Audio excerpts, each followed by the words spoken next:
Olá pessoal, tudo bem? Luiz Fernando novamente aqui do projeto Cartão de Embarque.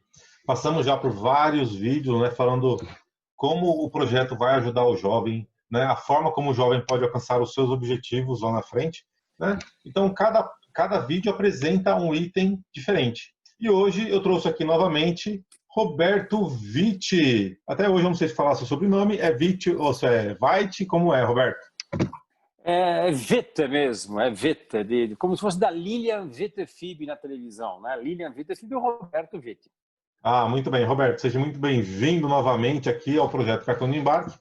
O Roberto, na primeira vez, dá uma olhada nesse card aqui, ó. Ele falou sobre aprendizagem de inglês. Então, o Roberto é professor de inglês e também ele ensina uma coisa bastante interessante, que são as técnicas de aprendizagem.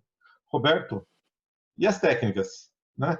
Como as pessoas aprendem, né? Como que ela consegue colocar aquele conteúdo para dentro da cachola?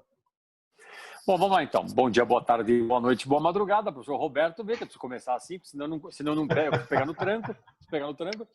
Agora veja, você falou assim como as pessoas aprendem, né? Primeiro, eu queria contar uma pequena história minha. Eu não quis ser professor de inglês na minha vida, eu queria ser engenheiro naval, eu queria construir navios, né?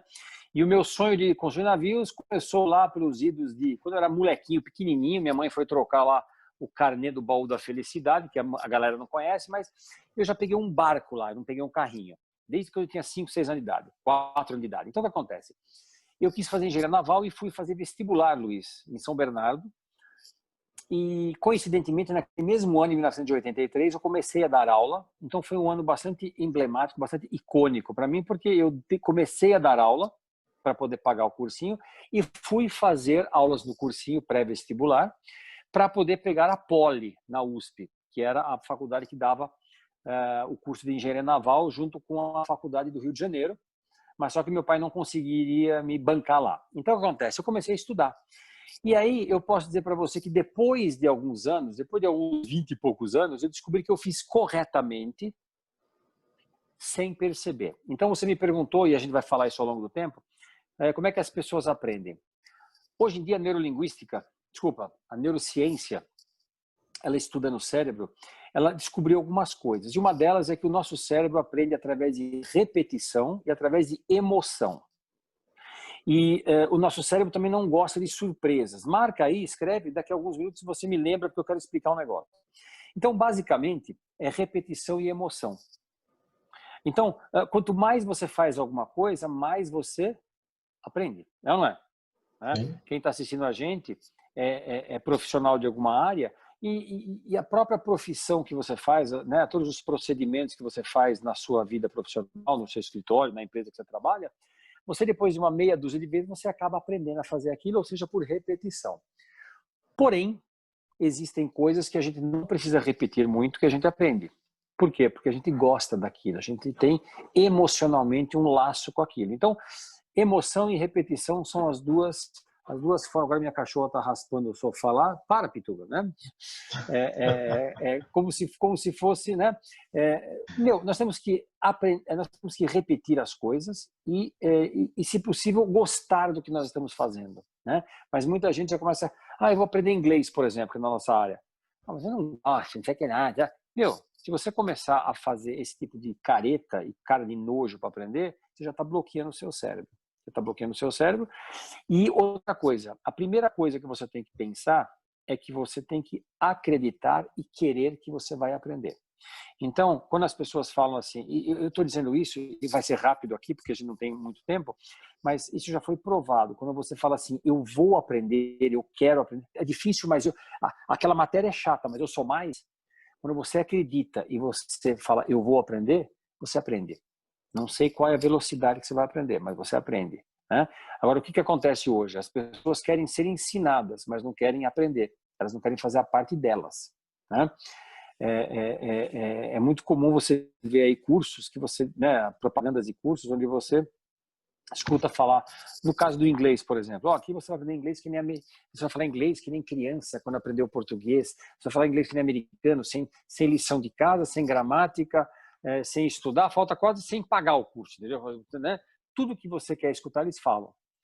E aí a galera acha que é fácil, não é, né? Na verdade você tem sempre você tem que ter um... Existe um vídeo, Luiz, você já viu falar num filósofo brasileiro chamado Clóvis de Barros Filho?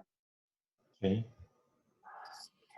Marca, o pessoal que está assistindo a gente, entra no YouTube, depois de acabar a nossa aula aqui, e coloca Clóvis de Barros Filho, motivação para estudar. Clóvis de Barros Filho, motivação para estudar. É um vídeo de 8 para 9 minutos, assista aquilo lá.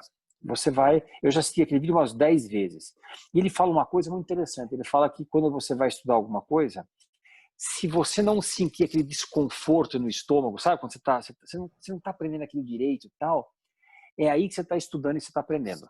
Aprendendo por enquanto não, mas estudando. Porque se você lê alguma coisa, você estuda alguma coisa a qual não te causa desconforto, isso equivale a dizer que você não está estudando, você não está tendo uma matéria na sua frente.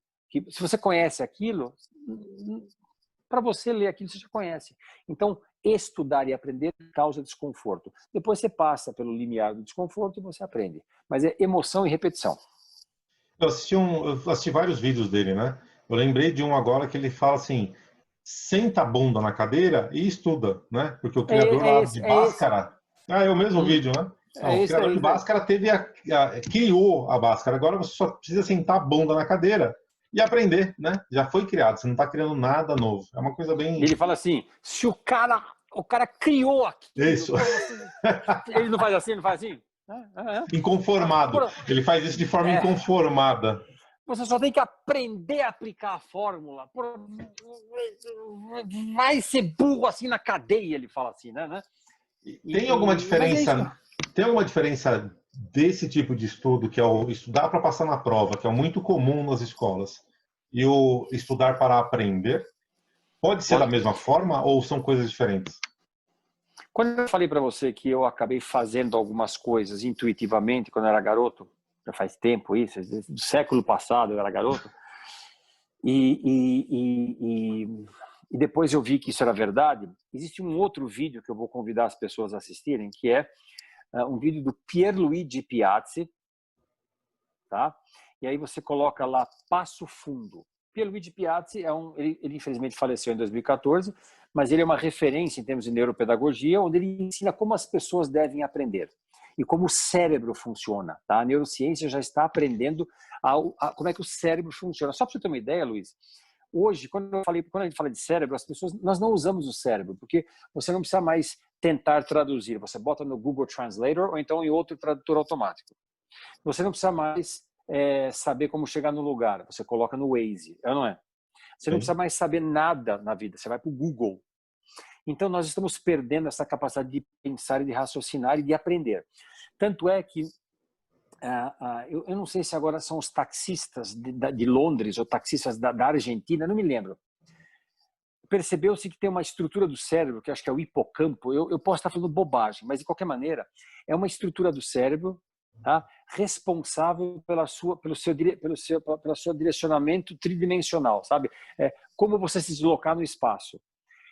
Percebeu-se que essa estrutura do cérebro dos taxistas é um pouco mais desenvolvida, porque pelo menos antigamente, porque eles têm que saber como entrar nas ruas e ver aqui. O pessoal de Londres, os taxistas de Londres, a prova que os taxistas de Londres têm que fazer para ser taxista é saber todas as ruas de Londres, para você ter uma ideia. Então, nós não estamos usando o cérebro mais, né? Por exemplo, qual foi a pergunta que você fez? Agora eu comecei a viajar aqui. O que você perguntou? A diferença entre estudar para aprender e estudar para passar. Isso.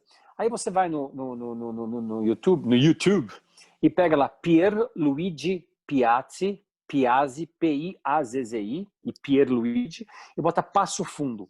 É uma palestra que ele deu, que ele deu, né? Ele faleceu, para os professores de Passo Fundo. Em 2 horas e 8 minutos, ou 2 horas e 6 minutos que essa palestra ela acontece, se qualquer professor ver aquela, né, se eu não ver, a Luciana vai me matar, né? Se qualquer pessoa vir, né, aquilo lá, eu já vi aquele vídeo pelo menos umas 6 vezes.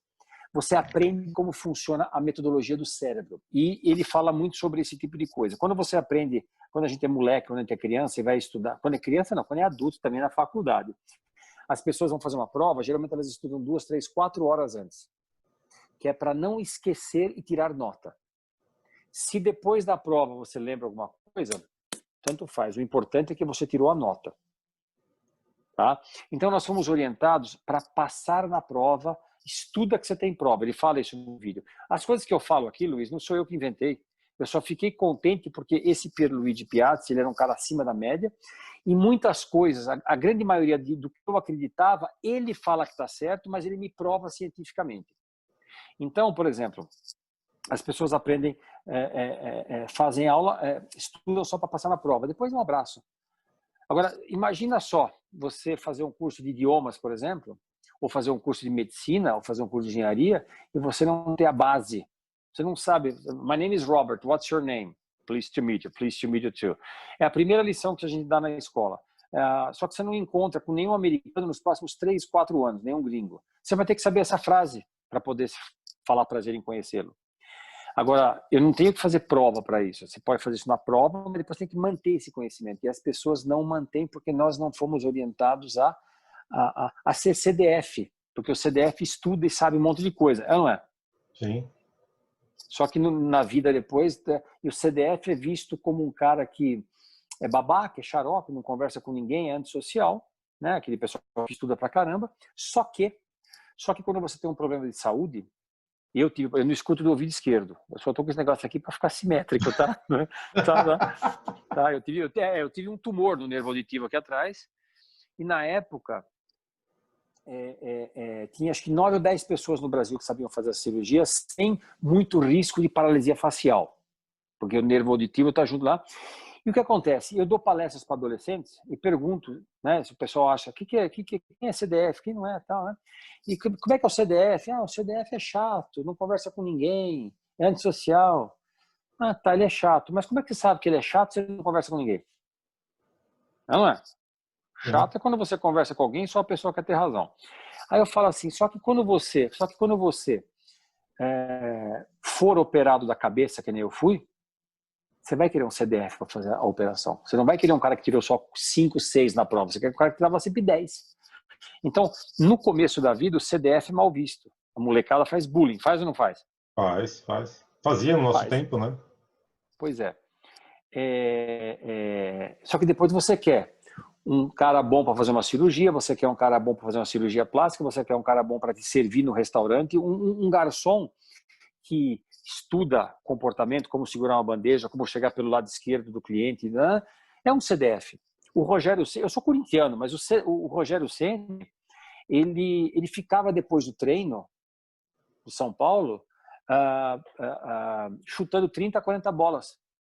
Tanto é que ele fez o 70º gol no Corinthians, naquele mão de alface, daquele não lembro nem do nosso goleiro lá, mas o Rogério Ceni era um CDF na posição dele. Então, para quem está assistindo a gente, ser CDF hoje, a molecada fala assim, mas o CDF não pega a mulherada, tá, mas deixa o cara estudar e depois ele vai ter muito mais sucesso com as mulheres do que antes, e vice-versa, as mulheres também, né? Então, ser CDF deveria ser regra e não exceção. Mas, isso é uma outra coisa também, Luiz. Eu estava vendo uma vez uma reportagem, isso de aprendizagem também, onde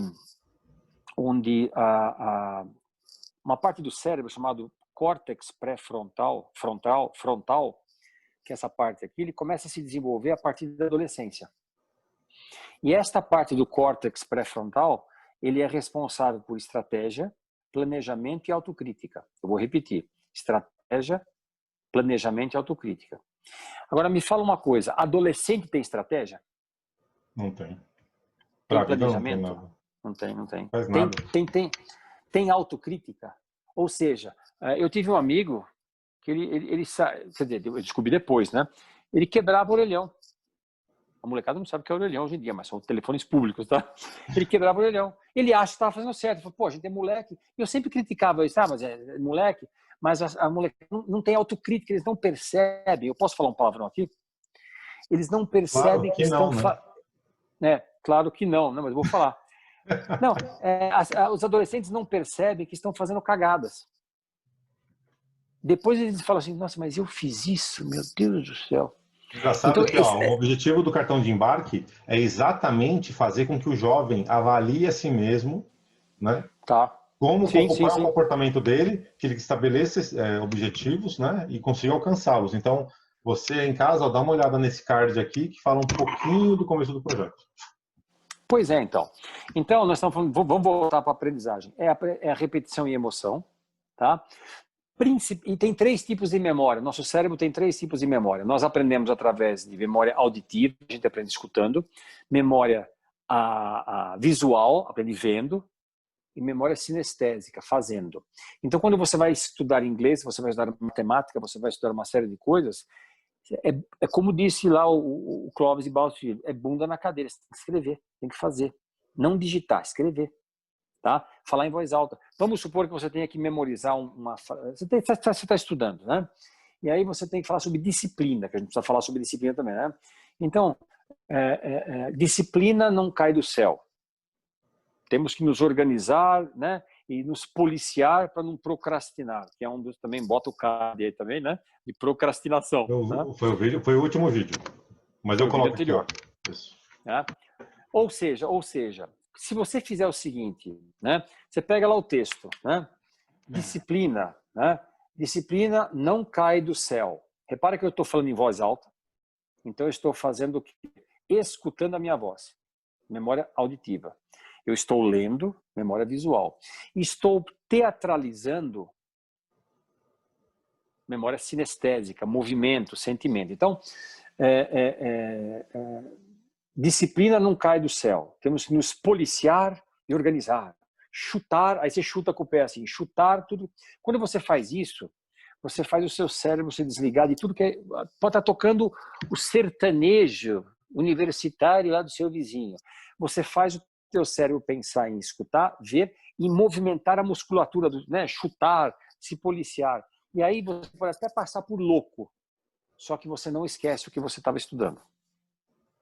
Você não esquece. E outra coisa, nesse quesito de estudar para passar na prova e no quesito de aprender, lembre-se de uma coisa. Existem matérias as quais... eu moro num condomínio fechado aqui em São Bernardo, semi-fechado, que eu podia entrar aqui, tá? Mas só que você tem condomínios de prédio. Um prédio nada mais é do que um condomínio, concorda? Sim. Você mora em condomínio? Você mora em prédio? Não, eu moro em casa. Tá. Existem matérias que são condomínios abertos, que nem o meu aqui, no meio da represa, e condomínios que são prédios. Qual a diferença? Quando você vai estudar história, e você vai estudar sobre a Revolução Industrial, depois você vê a Revolução Francesa, depois você vê o Segundo Império do Brasil, você vê o descobrimento das quantas. Um evento pode até estar amarrado com o outro, mas você consegue estudar cada evento sem conhecer o outro. Se eu for estudar correntes marítimas na geografia, eu não preciso saber, por exemplo, né, as montanhas rochosas. Mas não preciso. Mas é legal, mas não preciso. Então existem matérias que você pode estudar individualmente. Tá claro isso? Sim ou não? Sim, sim. Agora vamos pegar matemática. Você vai aprender Bhaskara, que nem você falou. Né? Você tem que saber as 4 operações. Que na verdade são 2 operações, que é mais e menos só. As outras são, né? Mas as 4 operações. Então, você não consegue fazer raiz quadrada, você não consegue elevar números à potência sem saber multiplicar. Então, matemática é um condomínio vertical. Se você não sabe a primeira base, que é as 4 operações, você não consegue ir para cima. É ou não é? Então, existem matérias que você precisa saber, e aí cai na tua pergunta, matérias para você aprender para aprender, estudar para aprender, ao passo que as outras, talvez, eu não estou dizendo isso, que eu acho bacana, eu acho maravilhoso saber história, mas se você esquecer a Revolução Industrial e for fazer uma prova sobre a Revolução Francesa e souber tudo sobre a Revolução Francesa, você passa na prova. Agora, se você for fazer uma prova de derivada integral, que nem eu fiz na faculdade, não me pergunta nada que eu não lembro, tá? Mas eu fiz derivada integral na faculdade, se eu não souber multiplicação, se eu não souber potenciação, eu não faço. Ou seja, algumas matérias são condomínios verticais, Se você não sabe o primeiro, segundo, terceiro, quarto, quinto andar, você não chega no sexto, sétimo. Então, as pessoas vão pensar o seguinte, nós, seres humanos, a gente quer saber para que nós estamos estudando uma determinada coisa. Isso é fato. Senão você perde tesão. Mas, tipo assim, a galera que está me escutando pensa o seguinte, tem muita coisa que você tem que estudar, depois você vai descobrir para quê. Se você começar de primeira, mas isso não serve para nada, serve sim, senão não estaria sendo ensinado. Talvez você possa falar assim, mas eu quero ser engenheiro, para que eu vou saber? O meu sobrinho mora na Holanda, em Amsterdã, e meu irmão estava com problemas de fazer o moleque estudar. Eu, sabendo disso, eu virei e falei, e aí, Vinícius, tudo bem? Ele queria estudar cinema. Tá bom. Aí eu falei para ele assim, mas ô Vinícius, você gosta de história e geografia? Não gosto, não gosto. Né? Falei, mas você sabia que um bom cineasta, para fazer um bom filme, de repente ele tem que saber momentos históricos, ele tem que saber momentos, sabe? É? Eu falei assim, lógico. Como é que você vai contar a história? De repente você quer melhorar ele queria ser diretor de cinema. De repente você quer melhorar o roteiro do seu cinema, você pode colocar uma coisa mais inteligente, um pouco mais culta, que muitas pessoas vão perceber, e não precisa nem perceber, mas você vai sentir que o seu trabalho é bem feito. Ou seja, ele percebeu que havia uma utilidade nessa história.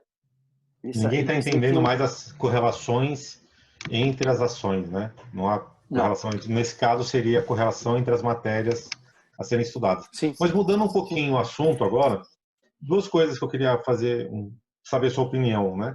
A primeira, em relação à pandemia, né? Então, todo mundo que está estudando agora vai perder o seu ano de estudo, né? Então, quem está no terceiro ano, no quarto ano, vai perder o seu ano e ninguém sabe exatamente se vai todo mundo passar, se não vai passar, como que vai fazer essa adaptação para o ano que vem. Uhum. O que você acha que pode acontecer nesse meio do caminho aí? Então, por exemplo, quem está hoje no primeiro colegial, né? Eu nem sei o nome do segundo grau agora. No meu tempo era primeiro colegial. Agora acho que é nível médio, eles chamam nível médio. Então, o primeiro ano do nível médio vai chegar no segundo ano do nível médio sem saber a base, né, que deveria ter aprendido no primeiro ano, né? O que a gente consegue esperar aí das escolas, né, dos alunos nesse segundo ano meio bagunçado? O que eu acho é o seguinte, meu querido, esse ano é atípico. Hoje eu escutei no rádio, na Band News FM, dizendo que o ano de 2020 é assim, janeiro, fevereiro, quarentena e dezembro. Tá? E ainda periga da gente não saber se vai ter final de ano. Né? Não sei se vai ter Réveillon, não é? Né? Sim, sim. Então, o que acontece? Hoje, a galera pensa da seguinte forma. Eu fui ensinado a ter pressa para terminar logo e começar a faculdade. Tá? Tem pessoas... Eu dou aula para concurso público também, e você vê que tem, por exemplo, muita molecada, muitos jovens que estudaram, tiveram uma boa formação, o pai conseguiu bancar, e eles querem ser juízes. E às vezes a gente sabe de casos de pessoas que têm 27, 28 anos e já conseguiram passar como juiz. Então eles são excelentes em direito, eles são excelentes em processo penal. Né? Só que o que uma pessoa de 27 anos julgou na vida? O pai desse menino, ele falava assim, estuda para ser juiz. Ele queria também. Aí o carro do menino que o pai que deu para ele, quebrava, ele falava assim, estuda, deixa que eu mando consertar. Então o moleque não conseguia nem decidir a oficina levar o carro. Então como é que esse cara vai decidir, vai julgar algumas coisas maiores? Eu não tenho certeza, mas eu acho que nos Estados Unidos o mínimo de idade para você ser juiz é 35 anos. Tá? Inclusive, lembra que eu falei do negócio do córtex pré-frontal? Tá? Então, parece que veja bem, vai ter psicólogo, vai ter fisiologistas, vão ter médicos escutando, mas eu estou só vendendo peixe como eu comprei. Esse cidadão estava dando, né, esse especialista estava dando uma entrevista na CBN, ele falou, olha, a partir dos 30 anos é que você pode falar que a adolescência está acabando, hoje talvez um pouco mais. Então o que acontece? aquela história de não acredite em ninguém com mais de 30 anos faz um pouco de sentido, porque aí o teu córtex pré-frontal começou a se... Logicamente, tem gente que tem, né, uma coisa mais antecipada e outras nunca ficam adultas, né, que é o meu caso e o seu, por exemplo. Tá? Né? Mas isso é muito bom. Só que, por exemplo, com relação à pandemia, as pessoas precisam aprender a decidir o que elas vão fazer, não procrastinar. Tá? Eu mesmo tenho uma turma que eu dou aula para operadores de máquinas, dou aula de inglês para eles, de domingo, das 7 às 9 da noite, que era o único horário que todo mundo podia, são 6 alunos. Eram 7 e um agora já espanou. Né? Então, a pandemia veio nos trazer o seguinte, que a videoaula ela é extremamente útil. Qual que é o grande problema de uma videoaula? Qual que é o grande problema de um curso online? Disciplina. Se você não tem disciplina, tá? Que nem você não precisa saber alguma coisa. Se você precisar, você vai no Google, você vai no YouTube, não é? Né? Então, a pandemia está trazendo esta autodisciplina para as pessoas fazerem. Obviamente que as escolas... Eu estou dando aula para a Nayane que você conhece, né? Ela está de férias agora, vai voltar. Só que ela falou assim, Roberto, vamos fazer aula tal horário, porque às 9 horas da manhã, eu queria fazer das 8 às 9, das 9 horas da manhã, eu tenho que colocar, acho que Maria Clara, o nome da filha dela, Ana Clara, né? No computador para ela fazer as videoaulas. Então, lembre-se, repetição e emoção.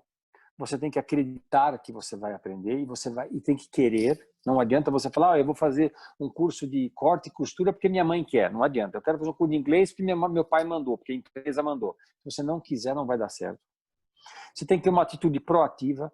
As pessoas que estão nos assistindo, independentemente da matéria, toda vez que você for dormir, e a gente acredita, né, e a gente tem bastante positivismo, né, onde a gente vai dormir, a gente acredita que vai acordar no dia seguinte, né?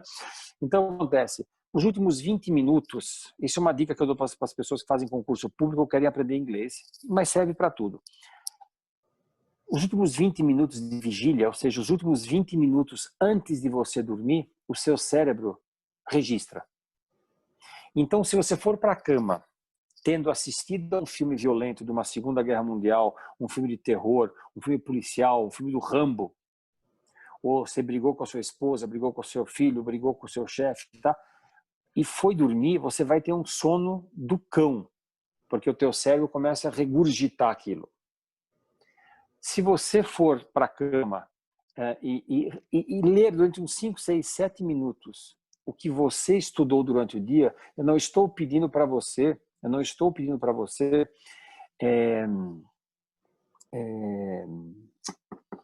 estudar coisa nova.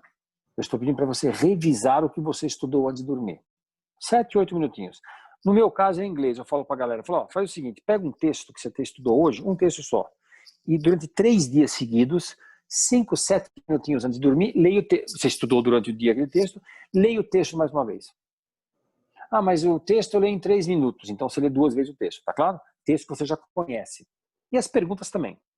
De manhã, quando você acordar, Luiz, a hora que você abrir o olho, a segunda coisa que você pensar, porque a primeira vai ser, putz, eu queria dormir mais. A primeira que você pensa é isso, eu queria dormir mais, né? Mas a primeira coisa que você vai pensar vai ser, com certeza, a última que você colocou na cabeça antes de dormir. Então, se você leu 7, 8, 6 minutinhos de uma matéria que você estudou, e depois de manhã você lê de novo aquilo mais 3, 4 minutos, aí você vai no banheiro, você vai ao banheiro, você vai tomar banho, você vai tomar café, mas fazer esse movimento, esse hábito de estudar alguma coisa, depois você revisa aquilo de noite, e depois revisa de manhã, no caso textos de inglês, 3 vezes, depois muda o texto, eu duvido que você não aprenda, até porque durante o sono é que se dá o aprendizado. Muitos alunos, eles preferem dormir menos e estudar mais, e aí esse é um grande erro. É melhor você dormir 2 horas a mais, para o teu cérebro estar descansado, do que você matar neurônios por causa do sono e estudar e você não vai aprender. Eu sempre falo o seguinte, dentro de empresas, as pessoas fazem aula de inglês ou antes do expediente, ou na hora do almoço, ou depois do expediente. Às vezes você consegue pessoas que podem fazer no meio do expediente. Se você me perguntar qual que é o melhor horário, isso vai depender de cada pessoa, mas geralmente o melhor horário é antes do expediente, porque você pode até estar com sono, mas o seu cérebro está o quê? Vazio, sabe? Está descansado. Quando chega na hora do almoço, quando chega tarde, você já está estressado, um monte de coisa passou, a tua capacidade de retenção geralmente diminui. Mas cada um tem que saber como é que funciona. Eu mesmo começo a pegar fogo a partir das 3, 4, 5 horas da tarde, que é quando eu tenho aula, mas eu gosto de produzir nesse horário. Então a pandemia, voltando à sua pergunta, ela tem nos ensinado, ou pelo menos tem nos mostrado o quão procrastinadores e disciplinados nós somos. A menina hoje falou para mim assim, eu perguntei para ela assim, você sabe o que é procrastinar? You know what procrastinate is? Ela, eu faço direto, eu estou aqui na casa da minha avó. Lá. Então as pessoas na pandemia, independentemente desse medo que foi inculcado na gente, precisam aprender a ter disciplina, marcar horário, meta. Inclusive, né, a Luciane Sartori, ela fala sobre plano de estudo. Eu gostaria que você, né, acho que o próximo encontro é com ela, não é? O próximo encontro é com ela. Tá? Agora, só para terminar, não sei, né? Quando eu fiz o meu pré-vestibular, eu fiz isso, Luiz.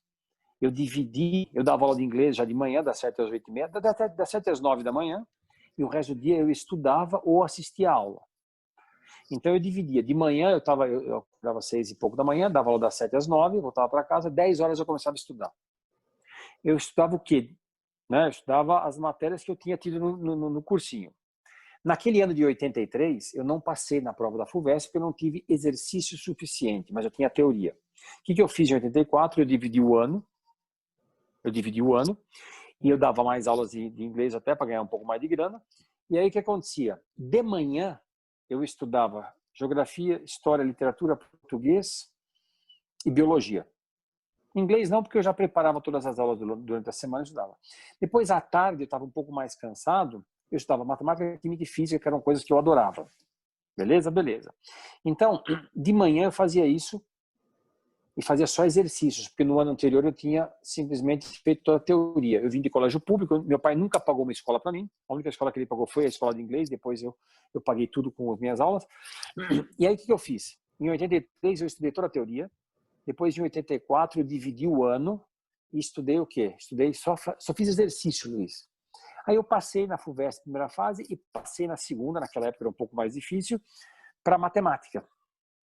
Fiz 6 meses de matemática, eu não consegui pegar poli, porque na verdade a minha nota não foi suficiente. Né? Não dá para você, no colégio público, você disputar com quem faz Dante, com quem faz Arquidiocesano, com quem faz Bandeirantes, não tem como, é difícil. Mas eu não sabia disso, eu fui para as cabeças. E aí o que aconteceu? 83 eu fiz teoria, 84 eu fiz muito exercício e passei na prova em 85, né? 84 para 85. Fiz 6 meses de matemática, larguei o curso porque não me agradou, e aí eu fiz o vestibular de novo. Passei para economia e lá eu fui me formar, né? Me formei, né? Então veja, 83 eu fiz teoria, 84 eu fiz exercício que nem um cavalo.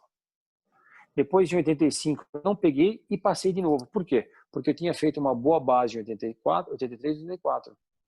Ou seja, eu estudei para aprender, que é você ver que você tem que saber aquilo e parar com esse mimimi. Hoje em dia tem muito mimimi, para que serve, para que não. E os adolescentes precisam pensar o seguinte, tá? A geração, a gente tem computador, tem iPhone, tem Samsung, tem tudo aí, né? Antigamente não era assim. Só que foi a galera que não tinha internet, a galera que não tinha Samsung, que inventou tudo que existe hoje, não é? Foi. Então, essa questão de disciplina e acreditar, e se você perceber que você não está aprendendo, sempre conversa com o professor, tá? As pessoas têm vergonha de fazer isso, né?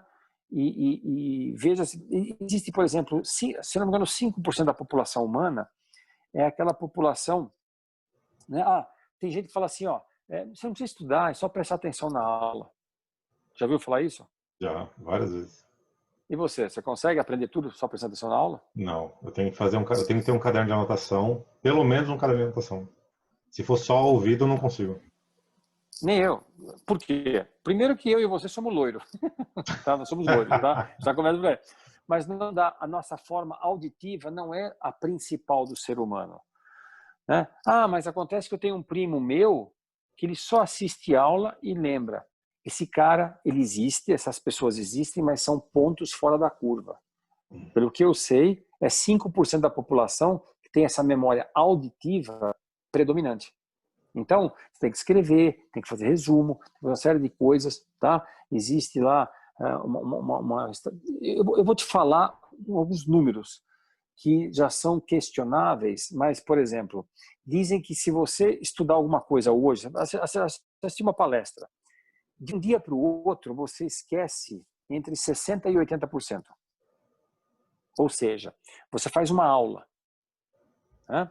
E aí, no dia seguinte, você esquece de 60% a 80%. Ou seja, você lembra de 20% a 40%. Depois de 29 dias, a tendência é você esquecer 90%. Aí você fala assim, pô, é verdade, depois de 29 dias. Mas presta atenção, nas primeiras 24 horas, por isso que eu falo para você, esses números podem ser questionáveis. Eu não quero aqui, eu estou dando esses números porque a gente gosta de números, mas pense na lógica. Se for de 60% a 80% que você esqueceu mais de um dia para o outro, Mais da metade. Vamos pensar que você esqueceu 60% depois de 24 horas, tá bom? Então, você esqueceu 60%, depois você teve 10 pontos que foram falados naquela aula, né? No dia seguinte você esqueceu 6. E depois de 29 dias, né, são 30 dias, né, o primeiro mais 29, você esqueceu 90%. Então, nas primeiras 24 horas, você esqueceu 60%. Ou melhor, não reteve 60%. E depois você também esqueceu os outros 30%. Quer dizer, você esqueceu menos em 29 dias do que nas primeiras 24 horas, concorda? Sim. Tá? Então, nós temos que revisar sempre, não tem jeito. Ó, não sei como é que está o nosso tempo aí. Tá rolando. Bora. Pode, né? Ou seja, uma dica. Dizem que o professor Pierluigi ele fala que estudar em grupo não é estudar. Que estudo é você estudar sozinho, de forma ativa. E que assistir a uma aula pode ser coletivo, com um monte de gente, e passivo, você escuta o que o professor fala. Então, eu vou dar uma dica que eu aprendi uma vez num curso que eu fiz de memorização, que é o seguinte: quando você for fazer um estudo em grupo, que o professor Pierluigi fala que não existe, mas eu acho que a gente pode dar uma melhorada nisso, é o seguinte: eu não sou pós-graduado, mas o que é uma banca de mestrado, o que é uma banca de pós-graduação? São professores, são especialistas, que vão analisar se a sua tese faz sentido. Tá? E aí, vamos supor que eu inventei um método para ensinar inglês para cachorro. E eu quero defender isso, eu tenho certeza que isso existe. Então, o que vai acontecer? Vai ter umas 3 ou 4 pessoas na banca que vão tentar derrubar a minha tese. E ao derrubar, mas não é que elas são pessoas más. Se eu estou defendendo uma tese para ensinar inglês para cachorro, ou fazer uma cirurgia do ouvido, ou qualquer coisa, na verdade, o nosso objetivo é fazer o quê? Que aquela nova tese, aquele novo conhecimento seja agregado a todo o conhecimento do ser humano, ou melhor, todo o conhecimento da humanidade. Então, a minha função como banco é tentar derrubar o Roberto, derrubar o Luiz, que está defendendo a tese, não porque a gente quer derrubar ele, a gente está protegendo a veracidade do conhecimento humano. Tá? Então, beleza. Então, vamos supor que eu, você, o Nelson Sartori, a Nayane e a Luciane nos juntemos, a gente está estudando para a mesma prova, para um concurso público, para um vestibular, alguma coisa, e a gente precisa estudar. Vamos fazer uma vez por semana um estudo em grupo. Só que você sabe que estudo em grupo, Luiz, o que acontece? Tem 2 que fazem, os outros 8 ficam bundando, não é? Sim. Então, veja o que acontece. Nós vamos fazer o seguinte, uma sugestão. Todo mundo vai fazer, eu, você, Luciane, Nayane e o Nelson. Todo mundo vai fazer o quê? E a Renata Botura também, a nossa querida Renata Botura, não é? Né? Aí o que acontece? Nós vamos fazer o seguinte, nós vamos estudar corrente elétrica e depois vamos estudar também, sei lá. Então, todo mundo vai estudar. Quando nós formos nos encontrar, nós vamos fazer o seguinte, nós vamos sortear alguém para... vamos supor que tenha 5 pessoas estudando nesse grupo, tem 10 tópicos. Então, nós vamos sortear uma pessoa para essa pessoa ir lá na frente e explicar um determinado tópico. Tá claro isso? Certo, está. Tá. Então, essa pessoa vai estar lá para mostrar que ela sabe, não para ensinar os outros, porque eu não sei se eu seria sorteado ou você. Então, ela vai falar. Qual que é a função de quem sobrou? Tentar derrubar a pessoa que está falando. Então, vamos supor lá que tem ela corrente elétrica, ela é sempre assim, com exceção. Então, o que acontece? A pessoa que for escolhida para falar sobre corrente elétrica, ela vai fazer o seguinte: eu vou falar tudo certinho para esses mulambos e ainda vou falar porque eu sou mais que esses caras. O que o pessoal que vai estar do outro lado vai ser? Vai ser a banca examinadora. Vão tentar pegar qualquer escorregada de quem está apresentando. Então, vamos lá. Então, o Luiz foi sorteado. Fala sobre corrente elétrica. E eu estou aqui com o papel na mão. Aí ele fala assim, vamos ver se ele... Ele fala, vamos ver se ele lembra das exceções. Então, o que acontece? Você vai apresentar alguma coisa e não vai querer errar, porque você não vai querer passar vergonha. Concorda comigo? Sim. E nós, aqui desse lado, né, o pessoal vilão, vai tentar, vamos ver se ele vai lembrar desse tópico aqui, vamos ver se ele lembra desse tópico aqui, porque nós vamos pegar esse cara. O fato de nós aqui desse lado estarmos olhando, vamos ver se ele lembra desse tópico, cara, você concorda que nós estamos emocionalmente amarrados? Tanto você que está apresentando, você não quer dar o braço a torcer e quer acertar, e nós que estamos lá como vilões, a gente está emocionalmente, vamos ver se ele vai lembrar disso. Tá claro isso? Você concorda que está todo mundo emocionalmente com uma missão, uma para se defender e outra para atacar? Para atacar, sim. Tá, moral da história. No final todo mundo vai aprender, porque independentemente se você está apresentando ou se você está espinafrando para tentar achar o defeito de quem está apresentando, o que vai acontecer? Nós vamos estar emocionalmente amarrados, vamos ler aquele negócio, vamos ver se ele lembra daquilo. Aí você acaba sendo o quê? O Dick Vigarista, lembra do Dick Vigarista, né? Mas você não esquece. Então, o trabalho em grupo não é um ensinar para o outro. Um fala de um tópico e os outros vêm e tomam a lição dele. Mas toda essa galera aqui tem que saber também. Depois, outro tópico. Aí tira, não é mais o Luiz, é a Luciane. A Luciane vai falar. Ou seja, vai estar todo mundo emocionalmente amarrado e ninguém vai esquecer. Agora, na pandemia, isso tem que ser feito remotamente, né? Falando um pouquinho nessa parte remota aí, só para a gente finalizar, há uma forma de descansar a mente antes de estudar, por exemplo, no final do dia? Por exemplo, eu passo o dia inteiro na frente do computador trabalhando, né? Já é um momento estressante, porque eu não tenho uma forma de relaxar, né, e tomar um café, dar essa tranquilizada. E aí, no final do dia, eu tenho aula para assistir, né, que não dá para colocar ela de manhã, aulas ao vivo. Tem alguma forma de conseguir desligar dessa posição? Quando a gente estava trabalhando, a gente ia para o trabalho, né? Então estávamos vendo o ambiente, chegávamos lá, fazíamos networking, tomávamos um café. Então o tempo que você estava sentado era bem menor do que o tempo hoje, né? Trabalhando em casa. Só que em casa, você trabalha em casa e depois você vai estudar em casa exatamente na mesma cadeira, usando o mesmo computador, usando provavelmente a mesma mesa, né? Há uma forma de dar uma descansada no cérebro antes, nessa mudança entre trabalho e estudo? Olha,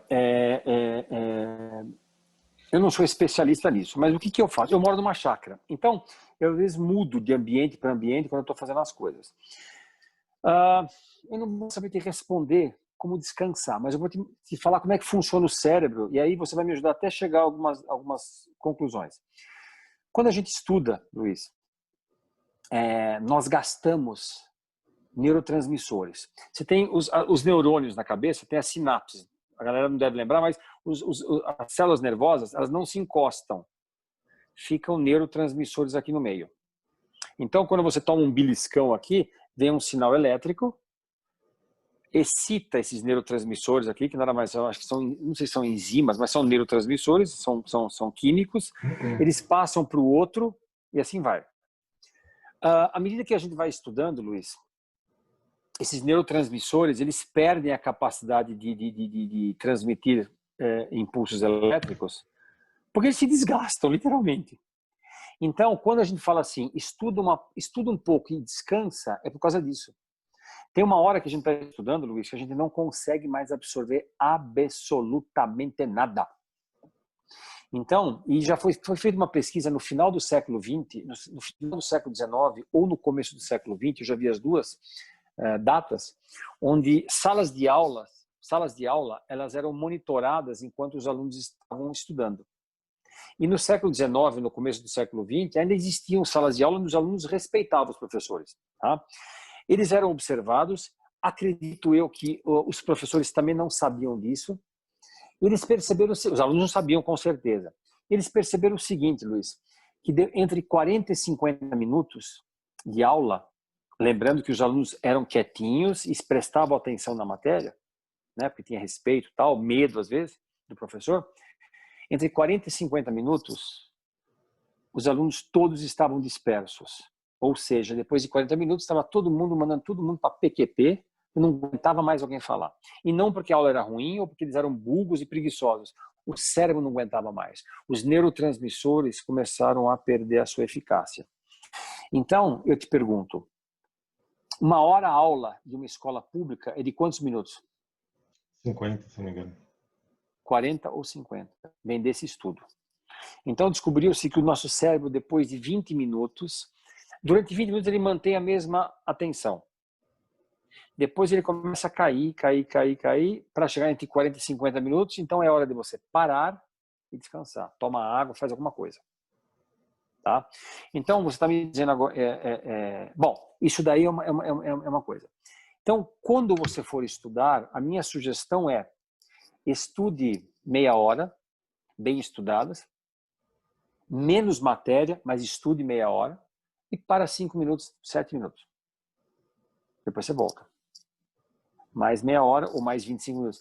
Quando você sentir que quem está começando a estudar, talvez se canse mais rapidamente. Então, quando você sentir que você está ficando cansado e não está mais entrando nada na sua cachola, é hora de quê? De parar e dar uma descansada. Você pode dar uma volta, dar uma caminhada, tomar água. Eu falo brincando para a galera o seguinte, você mora em prédio, desce e vai conversar com o porteiro.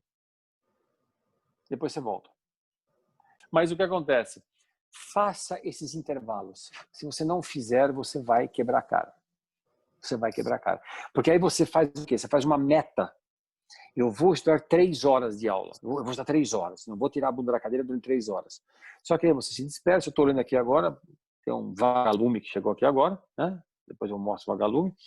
Espero que seja um vagalume. Não é barato, é um vagalume. Ou seja, faça uma meta física. Porque se você ficar 2, eu vou estudar 3 horas. Aí depois você vai computar quantas horas você estudou.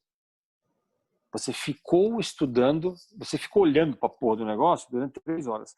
Mas talvez você tenha somente feito 25, 30 minutos de estudos efetivos. Então é melhor você estudar menos minutos, descansa, menos minutos. Quando você está com sono, por exemplo, tá? A sugestão é a seguinte, não me pergunte como as pessoas descobriram isso, mas foi feito um estudo onde eles perceberam que quando você dorme 3 horas, por exemplo, sabe aquelas 3 horas que você dorme depois do churrasco, no domingo, no sábado?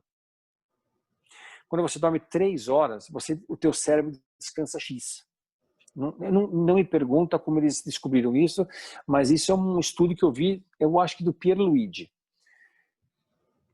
Então, durante 3 horas, o teu cérebro descansa X. Só que eles descobriram, não sei como, que 0,9x, ou seja, 90% do que você descansa em dormir 3 horas, esses 90% são descansados nos primeiros 15 a 20 minutos. Então, você já deu alguma cochilada, Luiz? E eu pergunto depois do almoço, assim, certeza. Não só depois do almoço, mas às vezes você está, por exemplo, estudando e dá aquele sono que você não aguenta. Sim. Tá? Por exemplo, amanhã eu vou dar às 7 horas da manhã. Tá? E vou dormir pouco. Eu tenho certeza que eu vou acordar, meu primeiro pensamento vai ser, putz, eu podia dormir um pouco mais. Aí eu vou dar aula. Mas não vai dar outra, cara. Eu tenho que fazer um simulado aí pro colégio que eu dou aula, mas não vai dar outra. Eu vou ter que cochilar depois. E se eu durmo entre 15 e 18, 19 minutos, eu descanso o mesmo que 90% de 3 horas. Você não consegue dormir depois. E por que até 19 minutos? Porque se você dormir 20, 25, 30 minutos, você vai entrar em sono profundo. E aí você vai acordar meio podre. É melhor... Já aconteceu de eu dar uma cochilada de 12, 13 minutos, acordei assim. Nossa, acho que eu dormi 2 horas. Quando eu fui ver, era 13 minutos. E depois eu não conseguia pegar no sono. Você fica meio sonolento, mas você não consegue dormir depois. tá? Então, durma pequenos espaços, né, de tempo assim, né? Faça meia hora de estudo, 5, 10 minutos de intervalo e vai fazendo. E quando você estiver cansado, você, né, você para. Agora, para finalizar, que eu acho que deve estar estourado já aí. Primeiro você tem que querer e acreditar que você vai estudar. Então marca aí. 1, querer e acreditar. 2, você aprende por repetição e por emoção. Essa pataquada que o pessoal vende aí, olha, você vai aprender aqui inglês de forma rápida, fácil, divertida, natural. Me desculpa, é mentira. Ah, mas a minha vizinha aprendeu. A sua vizinha aprendeu, você conseguiu? Não. Quantas pessoas não aprenderam? Um monte. Então, na verdade, a média é que você não vai aprender tão rápido. Tá? Então, querer, acreditar, repetição, emoção, dá uma lidinha de uns 5, 10, 7 minutos antes de dormir, daquilo que você estudou durante o dia, e repete isso no dia seguinte. Faça isso todo santo dia. Memória auditiva, né, sinestésica, ensine os outros. Existe uma coisa que você pode ir no Google, que é pirâmide da aprendizagem. Tá? Aliás, eu posso dar o meu site aqui? Posso dar o meu site aqui? Pode. Você Um não vai jabazinho falar aí, né? não. Não custa nada. Né? E você não vai falar não também agora, né? Vai ficar chato para você. Né? Não pode, né? Eu corto depois, pode falar. Tá bom, é verdade, tem isso. www.inglesconvite, tudo junto, convite, mas não é convite de convite, é com, C-O-M, e o meu nome, witte.com.br. Lá existe alguns testes para você fazer o seu nível de inglês, mas também tem um teste para saber qual que é a sua memória predominante. Porque se a gente aprender e souber como o nosso cérebro aprende e colocar isso em prática, não tem como não aprender, Luiz. Não tem como. Ah, mas eu sou de idade. Você pode aprender um pouco mais devagar, mas você vai aprender. Só que pensar cansa, Luiz. Pensar requer energia. 25% da energia que a gente come, ela é usada pelo cérebro. Então, aquele hambúrguer que você deu 10 mordidas, 2,5 foi para o cérebro. 40% do oxigênio que você utiliza, que você respira, vai para o cérebro. Então, de cada 10 fungadas que você dá, 4 é para o cérebro. Tanto é que se o cérebro ficar, acho que 3 minutos, né, sem oxigênio, babau, né? Já pode dar umas sequelas graves aí. Então, o que acontece? Outra coisa, aprender idioma estrangeiro é excelente para pessoas de idade. Retardo mal de Alzheimer. Porque você usa o cérebro. Lembra que eu falei para você no começo que a gente não tem usado o cérebro? É o Waze para andar, é tradutor eletrônico para traduzir texto e um monte de coisa. Então existe aí uma série de coisas que a tecnologia nos ajuda, mas em época de pandemia, depois eu assisto a aula. A tecnologia nos ajuda porque a gente pode assistir a aula depois. Só que esse depois eu assisto a aula, você amontou uma meia dúzia de aulas e não tem tempo depois de aprender e nem dá tempo para o seu cérebro aprender. Descansar também, né? E aprender. É isso aí. Tá bom? Tá bom. Roberto, sempre muito bem-vindo aqui no Cartão Embarque. É uma pessoa especial, né? Gosto muito da sua presença, da sua presença Obrigado. aqui. Roberto é voluntário do projeto, né? Então ele vai dar aí aulas de inglês e também técnicas de aprendizagem para os nossos jovens. Roberto, tirando seu site, como que o pessoal faz para te encontrar nas redes sociais? Então, Inglês Convite, você pode me achar pelo canal do YouTube também, Inglês Convite, né? É um convite para você. E se você quiser receber dicas gratuitas de inglês, me manda um WhatsApp, né? O meu WhatsApp é 011 96448 6999, repita, 011 96448 6999, manda para mim, aí eu vou mandar para você todos os links do meu grupo do Telegram. Acho que até talvez a gente possa colocar aqui embaixo, né? Posso colocar na descrição do vídeo também. Então eu vou te passar daqui a pouco o grupo do Telegram. Então tá aqui embaixo, todas as minhas redes sociais. Eu estou agora, só para você ter uma ideia, Luiz, para finalizar, eu estou com um amigo meu aqui em casa, a gente está trabalhando junto na pandemia, né? Num futuro muito breve, a gente quer colocar muitos cursos online de custo. Vai ter um curso, inclusive, Luiz, gratuito de inglês para quem tem trauma. E esse vai ser um curso gratuito para todo mundo, principalmente na área de profissionalização, né? na área de capacitação e profissionalizante. Então, se inscreva no canal, se inscreva no nosso curso e vamos aprender inglês, né, mulher? Vamos aprender inglês, né? Porque isso não é mais uma opção, né? Isso é uma necessidade já.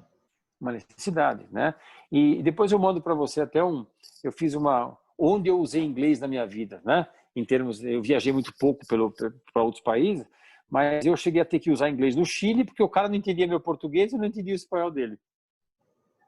Aí eu fui em 2018 eu fui para Taiwan, que eu falei para você antes da nossa matéria aqui, né? Que depois eu fiquei 1 ano e meio pagando a viagem, mas eu fui, não quero nem saber.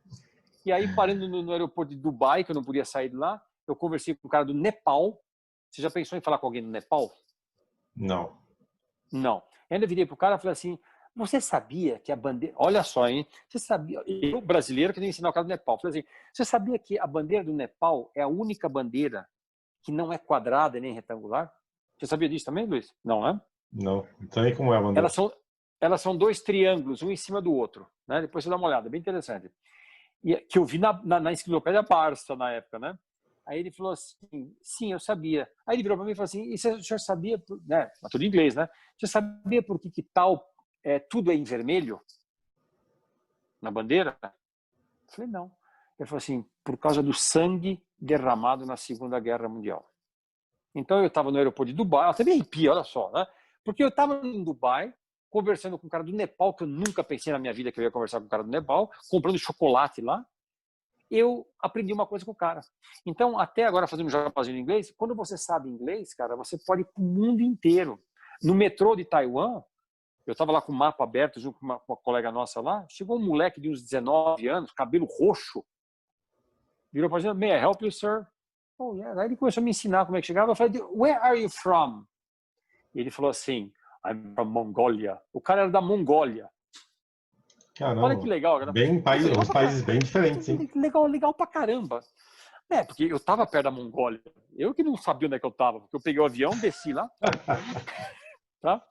Mas é isso. Então, a galera me acha aí, mas de qualquer maneira o cartão de embarque está aqui para ajudar você a ter o seu primeiro emprego e principalmente, né, a ensinar, a mostrar para você, adolescente, para mostrar para você, pais de adolescentes, existe aí muita gente boa, eu me incluo nisso, eu incluo o Luiz, a Luciane, todo mundo que está com a gente, de ajudar as pessoas a ter um norte. Porque nós estamos vivendo uma coisa, Luiz, as pessoas estão perdidas. Não, bastante. Tá? Estão perdidas. E a gente está só um pouco perdido, consegue dar uma... tá tudo... Tá? Mas isso é papo para depois, tá bom? Tá certo. Pessoal, marca aí então, ó, segue o canal, marca o sininho lá para você receber as nossas atualizações e estaremos com a Luciane Sartori no próximo vídeo, hein? Até lá. Valeu, Roberto. Até mais. Um beijo para todo mundo. Valeu. Tchau, tchau.